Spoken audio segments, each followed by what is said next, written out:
Colossiens, chapitre 1, verset 15.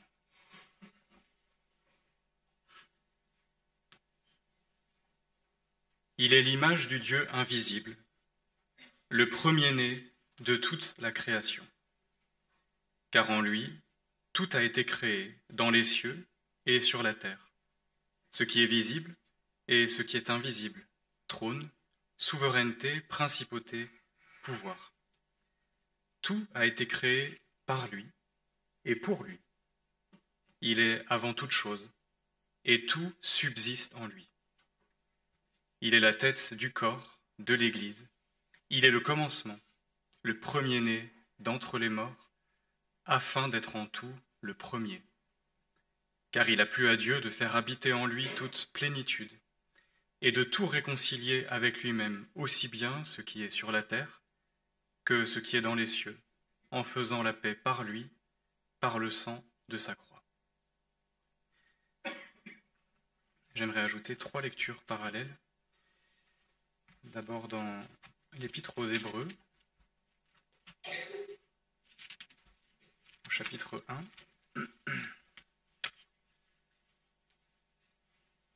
Et au verset 1. Hébreux 1, verset 1. Après avoir autrefois, à plusieurs reprises et de plusieurs manières, parlé à nos pères par les prophètes, Dieu nous a parlé par le Fils en ces jours qui sont les derniers. Il a établi héritier de toutes choses, et c'est par lui qu'il a fait les mondes.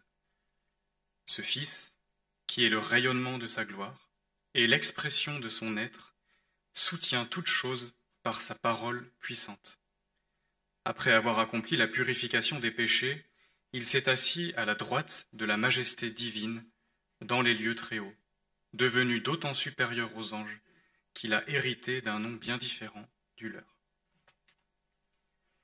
Un autre passage dans la deuxième épître de Paul aux Corinthiens, 2 Corinthiens, au chapitre 3 et au verset 15, 2 Corinthiens chapitre 3, verset 15. Jusqu'à ce jour, quand on lit Moïse, il y a un voile sur leur cœur. Mais lorsqu'on se tourne vers le Seigneur, le voile est enlevé. Or le Seigneur, c'est l'Esprit. Et là où est l'Esprit du Seigneur, là est la liberté. Nous tous, qui, le visage dévoilé, reflétons comme un miroir la gloire du Seigneur, nous sommes transformés en la même image, de gloire en gloire, comme par le Seigneur, l'Esprit. Un peu plus loin, au chapitre 4, verset 5, « Nous ne nous prêchons pas nous-mêmes. C'est le Christ Jésus, le Seigneur, que nous prêchons, et nous nous disons vos serviteurs à cause de Jésus. Car Dieu qui a dit « La lumière brillera du sein des ténèbres », a brillé dans nos cœurs pour faire resplendir la connaissance de la gloire de Dieu sur la face de Christ. » Et un dernier passage dans l'Épître aux Éphésiens, au chapitre 5,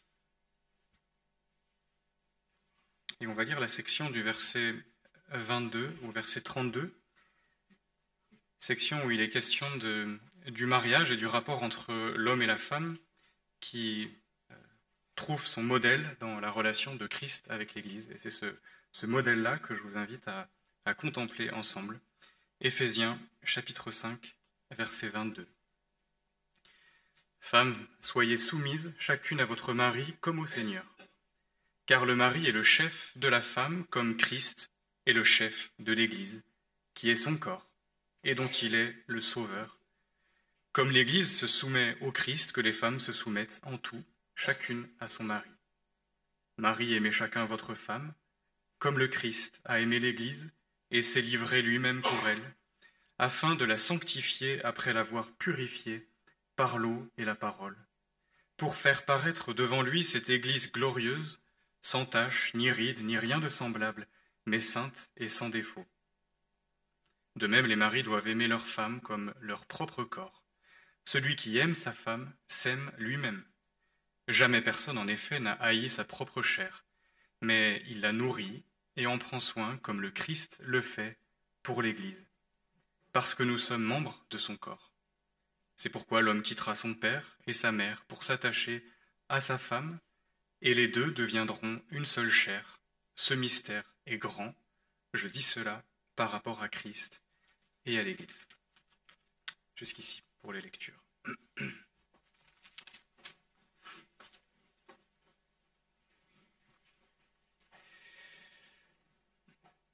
Après avoir rappelé aux Colossiens qu'ils ont été transportés du pouvoir des ténèbres dans le royaume de son Fils bien-aimé, Paul s'arrête presque dans son développement pour leur dire, mais maintenant écoutez bien, qui est ce Fils bien-aimé? Vous avez été transportés dans son royaume, et maintenant parlons-en. Qui est Jésus-Christ, le Fils? Et il commence avec ces mots, il est l'image du Dieu invisible. Une image, ça sert à être regardée, et quand l'image est glorieuse, quand l'image est magnifique, on la contemple. De la même manière, on est appelé à contempler Jésus-Christ, image du Dieu invisible. Cette expression, que l'on retrouve dans d'autres termes au début de l'Épître aux Hébreux, il nous dit « Ce Fils est le rayonnement de sa gloire, l'expression de son être ». C'est-à-dire, lorsque nous regardons Christ, nous voyons tout ce que Dieu désire nous faire voir. Ce Dieu invisible désire être vu en Christ. Tout ce que nous pouvons connaître de Dieu, de sa nature, de sa vie, de ses attributs, nous le connaissons en contemplant Jésus-Christ qui le révèle. Vous connaissez ce passage probablement du prologue de Jean. Personne n'a jamais vu Dieu. Dieu, le Fils unique, qui est dans le sein du Père, lui l'a fait connaître. Tout ce que nous pouvons connaître de Dieu, tout ce que Dieu désire nous faire connaître de lui, nous le connaissons en contemplant le Fils, expression de son être, rayonnement de sa gloire. Mais en contemplant cette image sur laquelle reflète la gloire de Dieu, nous connaissons Dieu et nous voyons aussi notre salut, le but de la rédemption. Toute la plénitude de la divinité habite en Jésus-Christ et elle habite corporellement.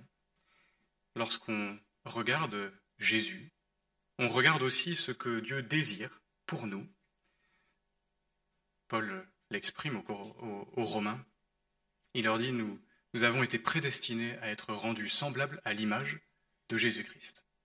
Voilà le but de la rédemption, voilà le but du salut, que nous soyons transformés à l'image de Jésus-Christ.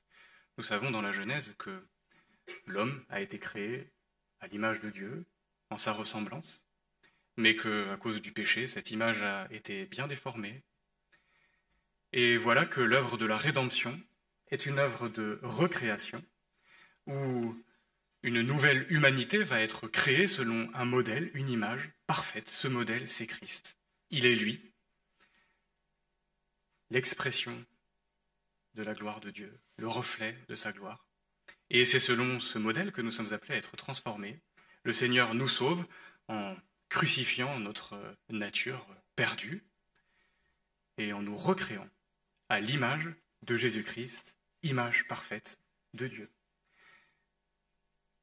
Donc lorsque nous regardons Jésus, que nous le regardons avec le soutien du Saint-Esprit, une action particulière du Saint-Esprit qui nous le révèle, qui nous le fait voir, on le regarde par les Écritures, eh bien nous contemplons ce à quoi nous sommes appelés, parce que tout ce que Dieu a fait en Christ, c'est ce qu'il désire faire en nous. On voit ce qu'on est appelé à devenir. Et donc la contemplation de Christ est une contemplation qui n'est pas une contemplation passive, où on regarde de loin un joli spectacle. Non, on est appelé à contempler un modèle selon lequel on va être transformé. Et c'est là tout le but du salut. Et nous savons que c'est Jean dans son épître qui nous le rappelle, qu'un jour, nous serons transformés complètement, parfaitement, à l'image de Jésus, car nous le verrons tel qu'il est.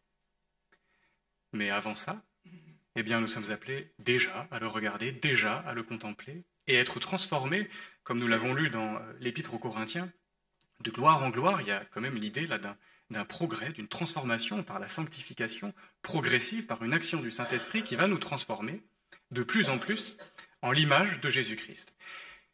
Et c'est pour cela que nous sommes appelés à méditer ce genre de texte, à contempler dans les Écritures qui est Jésus. C'est notre destinée, c'est le but du salut. On est appelé à être transformé en son image. Et si on ne le contemple pas, eh bien, on n'a pas en face de nous un modèle. Et quand on n'a pas de modèle, eh bien, il n'y a pas de transformation.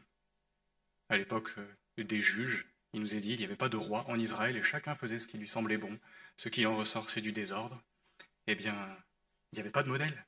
Mais nous avons un modèle que nous sommes appelés à contempler. Et il faut qu'on comprenne bien que ce regard qu'on est appelé à avoir sur Jésus, à travers la méditation des Écritures, est absolument indispensable, central dans notre vie de foi, dans notre vie de piété.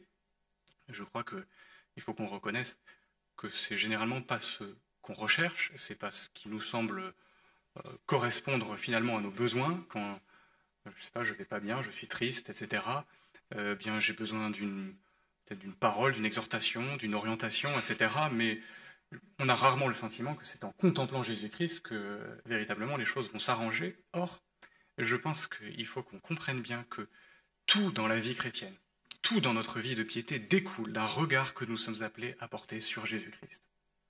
On est appelé à le contempler, et en le contemplant, on contemple Dieu, parce que tout ce qu'il veut nous montrer de lui, il le montre en Jésus-Christ.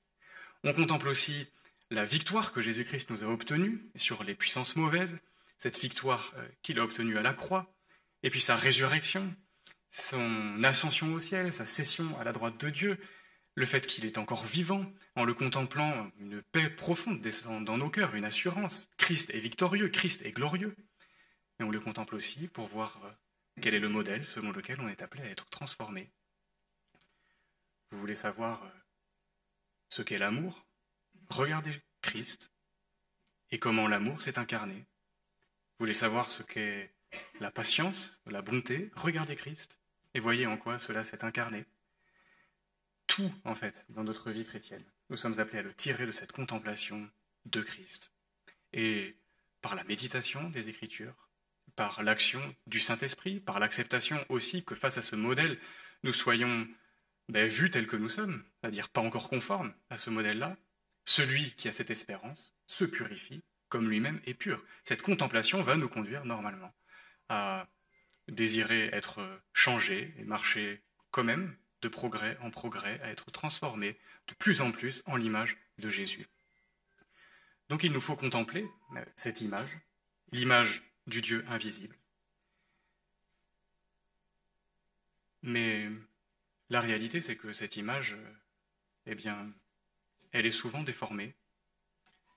C'était le cas d'ailleurs des Colossiens. Paul écrit aux Colossiens, qui se trouvent dans un contexte où il y a des menaces, des pièges, les pièges de la pensée, les pièges de la philosophie, les pièges d'une recherche autre que celle de Jésus. Et il veut rappeler, en fait, aux Colossiens à quel point ils doivent comprendre et compter sur Jésus-Christ, qu'il est tout, il est la plénitude, qu'ils sont appelés à le chercher lui et lui seul. Et cette tentation, qui pouvait peut-être être celle des Colossiens à cause de la philosophie du temps, était certainement d'aller chercher ailleurs, de penser qu'il y avait Christ, mais il faut bien quand même une voie derrière, une voie cachée. C'était le début de la philosophie gnostique, etc., qui marquait quand même les Colossiens. Et Paul craint cela, et Épaphras probablement lui a raconté l'ambiance qui régnait dans cette église. Et Paul exhorte, et de la même manière, on a besoin aussi d'être exhorté, d'être repris pour comprendre, mais quelle est véritablement cette image? Qui est Jésus-Christ? Lorsque nous prions, nous avons l'habitude d'utiliser ces formules, de dire Seigneur, mais qu'est-ce que ça veut dire quand on dit Seigneur? Et en fait, on peut dire Seigneur, Seigneur, mais finalement n'avoir rien compris de la seigneurie, de la souveraineté de Christ, de sa toute-puissance, et à quel point Christ est élevé. Et on peut avoir malheureusement dans nos piétés une vision de Christ très amoindrie, très déformée. Et c'est pour ça que Paul écrit tout cela aux Colossiens, et qu'il les invite comme à s'arrêter et à vraiment contempler, mais de qui on parle quand on parle du Seigneur, quand on parle de Jésus? Le premier-né de toute la création. En lui, tout a été créé, dans les cieux, sur la terre, ce qui est visible, ce qui est invisible. le premier-né de toute la création. Là, il faut peut-être d'emblée éviter en tout cas un malentendu. Cette expression est métaphorique, le premier-né de toute la création. Le premier-né, c'était un titre royal en Israël. Le roi était le premier-né, c'était un titre honorifique, c'était celui qui avait le rang le plus élevé. Et c'est de cette façon que Paul utilise ici l'expression premier-né de toute la création. Ça ne veut pas dire donc que Jésus a été créé, que le Fils a été créé.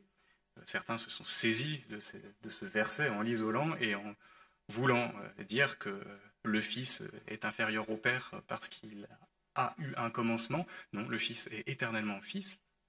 Et d'ailleurs, il est dit juste après que tout a été créé en lui, ce qui ne pourrait avoir lieu si le Fils avait lui-même été créé. Donc il est le premier-né de toute la création, c'est-à-dire celui qui a le rang le plus élevé qui soit, il est au-dessus de tout, et Paul nous décrit la part qu'a eu le Fils dans l'œuvre de la création. Tout a été créé par lui. C'est aussi ce que l'auteur de l'Épître aux Hébreux nous rappelle, c'est par lui qu'il a fait le monde.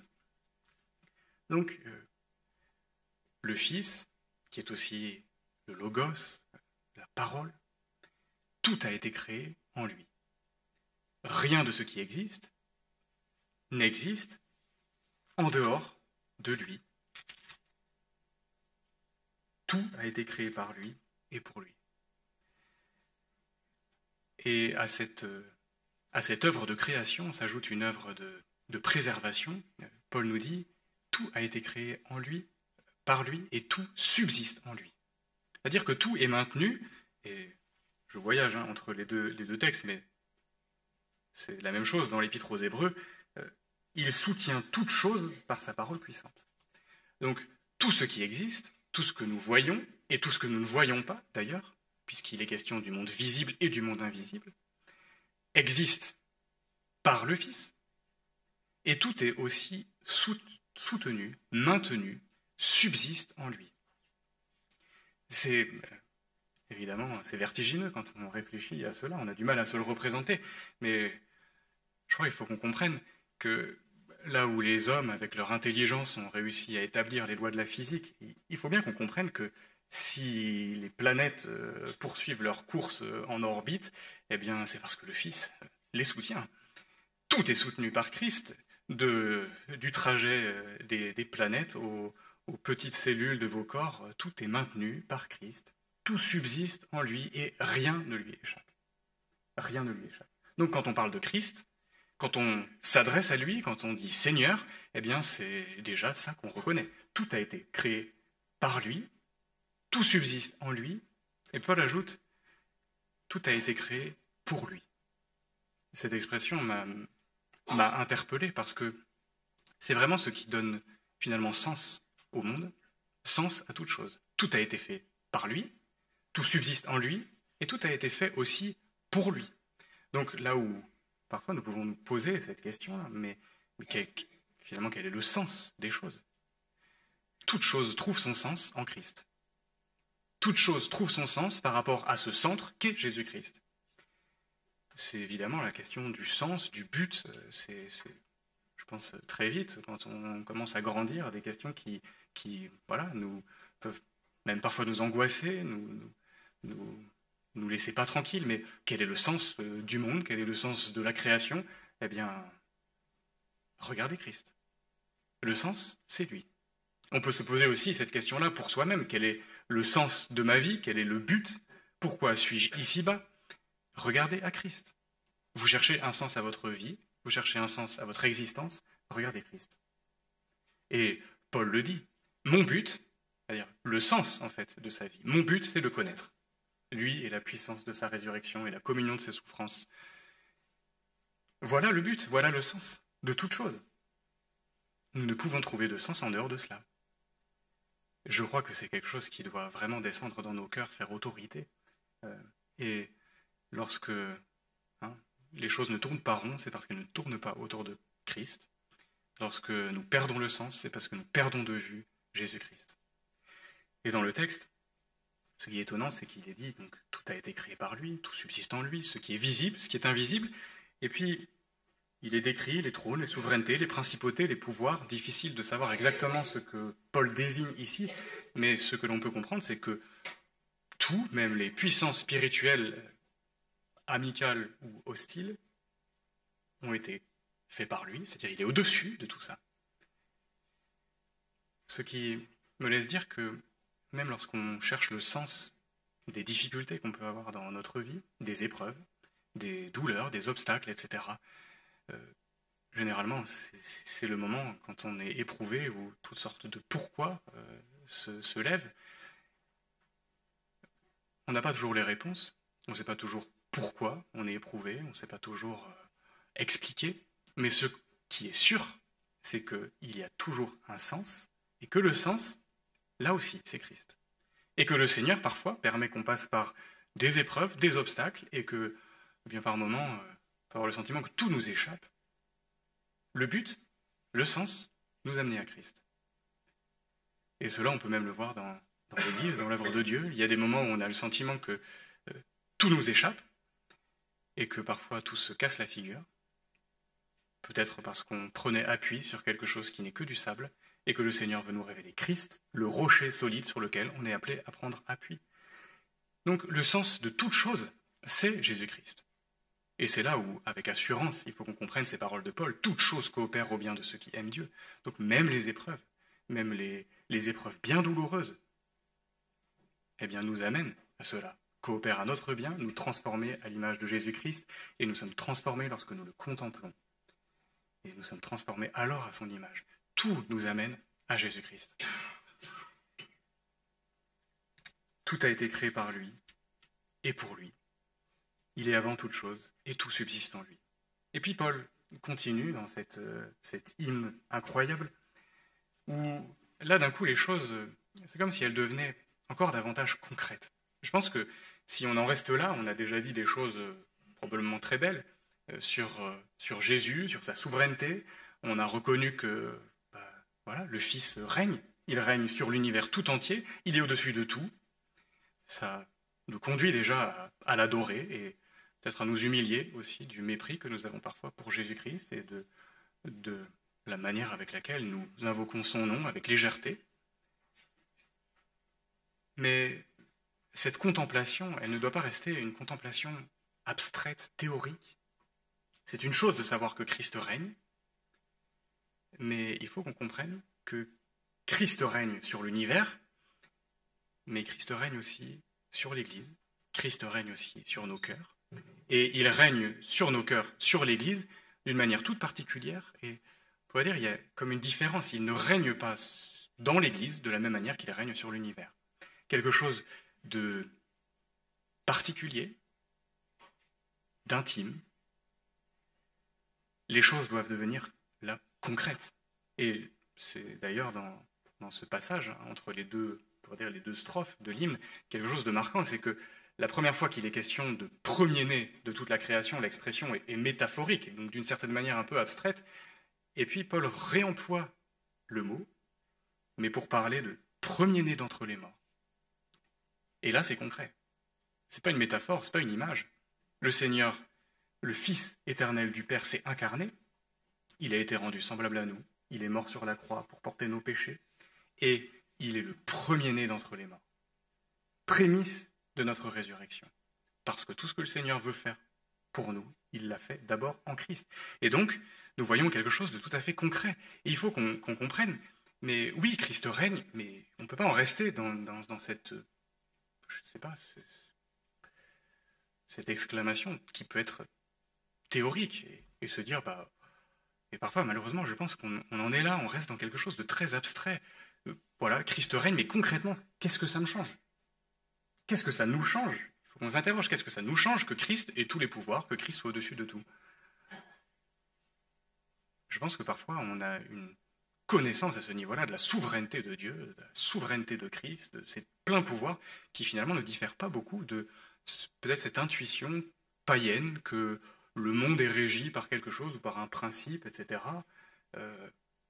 Mais le Seigneur désire se faire connaître, et ce qui régule, ce qui soutient le monde, ce qui permet au monde de subsister, c'est pas un principe, mais c'est une personne qu'on est appelé à connaître. et qui va régner dans notre vie d'une manière toute particulière. Et je ne peux pas dire,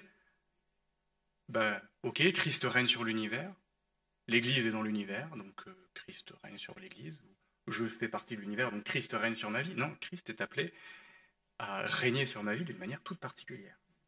Et pour qu'on comprenne cela, Paul utilise cette image pour qu'on voit cet aspect concret, proche, presque organique, et c'est là l'image qu'il utilise. Il dit, il est la tête du corps de l'Église. Il est la tête du corps de l'Église. C'est une expression magnifique qui nous montre en fait la manière avec laquelle Christ règne dans l'Église. Il est la tête du corps de l'Église. Cette expression, tête, renvoie d'abord à son autorité. Il est le chef. C'est d'abord la première chose que cette expression nous dit. Christ est le chef de l'Église. Il n'y a qu'un seul chef. Et lorsque nous partons de ce que nous avons déjà énoncé ici et du début de l'hymne, qu'on comprend sa toute-puissance, son immensité, le fait qu'il est au-dessus de tout, etc., on comprend quand même que lorsqu'on veut s'emparer de l'Église, lorsqu'on revendique une autorité particulière sur l'Église, etc., on touche à cela. On profane le Seigneur et son autorité, et surtout, on est en train de se comparer à celui par qui les mondes ont été faits, de celui qui permet au monde de subsister. Comprenons quand même que l'Église n'a qu'une seule tête et que nous ne pouvons revendiquer aucune autorité qui fasse concurrence à ce seul chef. Nous n'avons qu'un seul chef, Jésus-Christ. C'est lui l'autorité. Et cette expression, la tête du corps, nous renvoie aussi à une image d'un principe de vie, un principe vivificateur. Le Fils est la tête du corps, c'est lui qui donne la vie au corps. Si nous aspirons tant à ce qui est la vie dans l'Église, cette vie-là, elle tire sa source de Jésus-Christ. C'est Christ qui fait vivre le corps. C'est lui qui le régit. Et dès qu'on oublie cela, dès qu'on s'éloigne de cela, de cette conscience de la seigneurie de Christ, de son autorité unique et toute particulière, toute autorité autre dans l'Église est une autorité d'un membre du corps, et pas de la tête. Il y a vraiment une différence fondamentale. Et la vie ne peut provenir que de Christ. Elle ne vient pas de nos bonnes pratiques, elle ne vient pas de nos connaissances de choses cachées, etc. Elle vient de Christ. Et c'est toujours à lui qu'on revient, c'est toujours lui qu'on va contempler, c'est toujours lui qu'on va chercher à connaître davantage, comme notre chef et comme ce principe de vie qui va accorder le mouvement et l'être à l'Église. Et je crois que dès qu'on oublie ça, eh bien le corps, l'Église, elle devient un corps difforme, un corps où il peut parfois y avoir de la vie, mais quand la vie, elle passe pas par le cerveau, enfin, ça fait des spasmes, ça fait des convulsions, c'est pas la vie d'un corps cohérent, bien organisé. L'Église ne peut subsister, l'Église ne peut exister, l'Église ne peut croître que par Christ. Nous le voyons aussi dans ce passage d'Éphésiens. Nous croîtrons à tous égards en celui qui est le chef, Christ. Donc, Christ, tête du corps qu'est l'Église, autorité de l'Église, principe de vie, approchez-vous de lui, pierre vivante. Si l'édifice est vivant, c'est parce que Christ est vivant, et c'est parce que Christ insuffle sa vie par son Saint-Esprit dans le corps. Mais l'expression va encore plus loin, et ça nous le voyons avec ce passage de l'Épître aux Éphésiens, lorsque Paul reprend cette image de la tête, du corps. Il parle de la relation entre l'homme et la femme. Et nous voyons là un rapport tout particulier, intime. L'Église est le corps de Christ, son propre corps. Je reprends ce passage, mais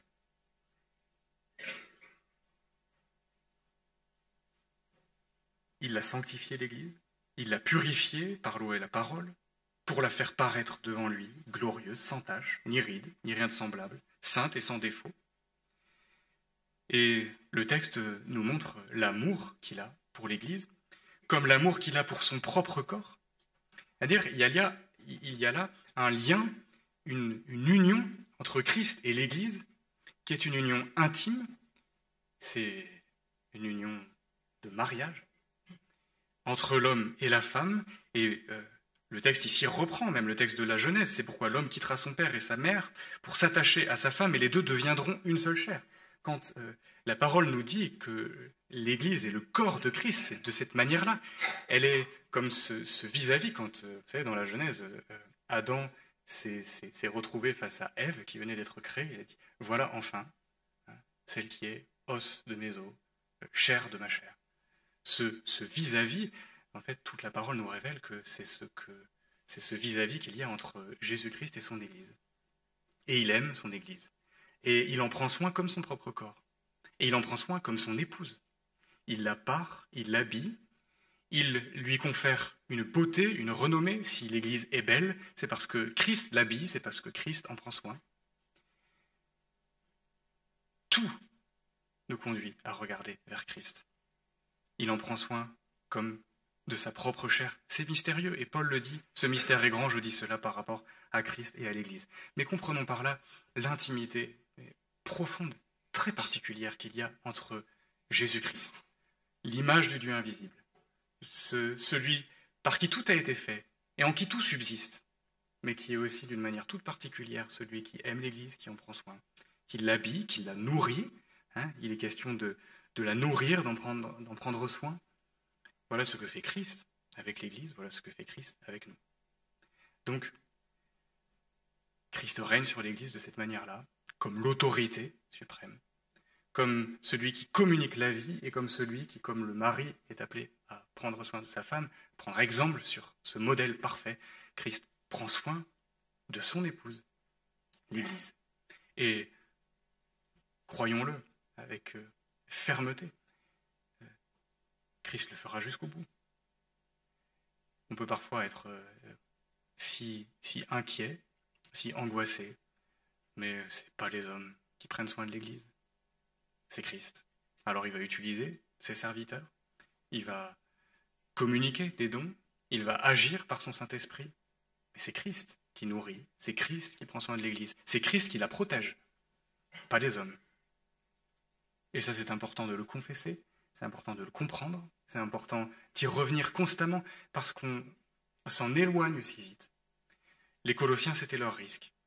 Ils s'éloignaient de cela, en tout cas la philosophie du temps, le contexte de Colosse les conduisait à cela, s'éloigner de cette connaissance de Christ et de sa centralité. Je pense que quand nous revenons à cela et qu'on contemple à travers ces textes à quel point Christ est au-dessus de tout, à quel point il est glorieux, à quel point il a tout fait, à quel point il nous révèle Dieu, à quel point il nous montre aussi l'image selon laquelle on est appelé à être transformé, à quel point il est premier en tout, il est le commencement, le premier-né d'entre les morts. Tout ce qu'on est appelé à chercher, tout ce dont nous avons besoin, c'est en Christ qu'on va le trouver. Tout ce qui ressort de cet hymne que parfois on a presque plus envie de chanter que de commenter, eh bien, tout ce qui ressort, c'est à quel point Christ est premier. Et je pense que c'est là où, après avoir lu cela, après l'avoir médité, après avoir contemplé la gloire de Christ et sa centralité, et ce qu'il est appelé à être au milieu de l'Église, et ce qu'il est, et ce qu'il fait, et les promesses qui y sont associées, la question qui doit se poser, c'est quelle place a-t-il dans notre cœur? Est-il premier? Paul arrive quand même sur cela. Il dit, il est la tête du corps de l'Église, il est le commencement, le premier-né d'entre les morts, afin d'être en tout le premier. Afin d'être en tout le premier. Et je pense que c'est peut-être une des questions les plus importantes qu'on est appelé à se poser. Est-ce que Christ est premier dans mon cœur? Est-ce que Christ est premier dans ma vie? On a peut-être compris qu'il l'est dans le monde, qu'il l'est parce qu'il est au-dessus de tout, qu'il l'est sur la création, dans l'œuvre de création, qu'il est aussi dans l'œuvre de rédemption, dans l'œuvre de recréation, dans la nouvelle création. On a peut-être compris qu'il est premier dans tout cela, mais l'est-il dans notre cœur? C'est ça la vraie question. Et là, peut-être, j'ai envie de m'adresser plus spécifiquement aux jeunes, parce que quand on est jeune, on se pose toutes sortes de questions pour notre vie, pour notre orientation. Quelle est notre destinée, le sens de notre vie, etc. On en a parlé. Et on peut se poser toutes sortes de questions pour trouver des orientations, mais je crois que toutes les questions qu'on est appelé à se poser doivent être subordonnées à une question centrale. Quelle place a Christ dans mon cœur? Est-il premier? Et tout va découler de cela. C'est-à-dire, parfois on entend certains se poser des questions sur leurs orientations, leurs choix de vie, et puis demander conseil, mais finalement faire quand même ce qui leur plaît. Est-ce que cela contribue ou pas à ce que Christ soit premier dans mon cœur? Est-ce qu'en choisissant cette voie-là, est-ce qu'en choisissant cette épouse-là, est-ce qu'en choisissant ce travail-là, etc., est-ce que tout cela contribue à ce que Christ soit premier dans mon cœur, premier dans ma vie? Je crois que c'est la question la plus importante. Alors je l'ai dit aux jeunes, mais je me l'ai dit à moi-même, je l'ai dit à tous, parce que même après l'avoir recherché, l'avoir poursuivi et avoir accepté peut-être que Christ soit premier dans nos cœurs, eh bien, on s'en éloigne vite. Et l'expérience nous conduit parfois à nous passer de Christ premier, le piège de la pensée des hommes, la recherche d'une autre voie, la recherche de quelque chose de caché, de quelque chose d'autre, etc., nous conduit à nous éloigner de Christ et à oublier que Christ est appelé à être premier dans notre cœur. C'est lui qu'on est appelé à suivre. C'est lui l'agneau qu'on va suivre et nous pouvons avoir l'assurance, lorsque nous voyons qui il est, qu'il ne nous laissera pas en chemin et qu'il nous mènera jusqu'au bout, parce que c'est le bon berger. Et je rappelle ce passage qui nous a été prêché ce matin. Il est le même, hier, aujourd'hui, éternellement. Quelle assurance lorsqu'on se tourne vers lui, quelle assurance lorsqu'on lui soumet notre vie et qu'on lui subordonne toute chose. On peut faire beaucoup de choses dans la vie, et la vie chrétienne n'est pas forcément une vie de privation, de frustration, etc., pourvu que Christ soit premier. Je vous invite à prier.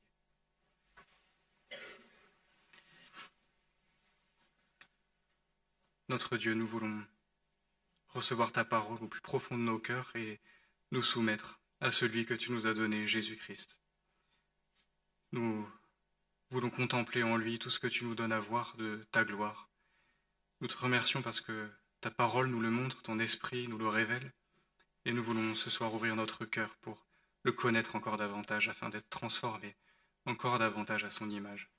Nous te bénissons parce que notre destinée est glorieuse. Nous te bénissons parce que là où le monde ne peut nous donner aucun sens, lorsque nous regardons à Christ, nous trouvons le sens de notre vie, de notre existence, de notre destinée. Mais Seigneur, pour que nos vies aient un sens, il faut que Christ soit au centre, et c'est ce que nous voulons accepter. S'il te plaît, remplis nos cœurs, sois le premier en tout, dans le nom de Jésus. Amen.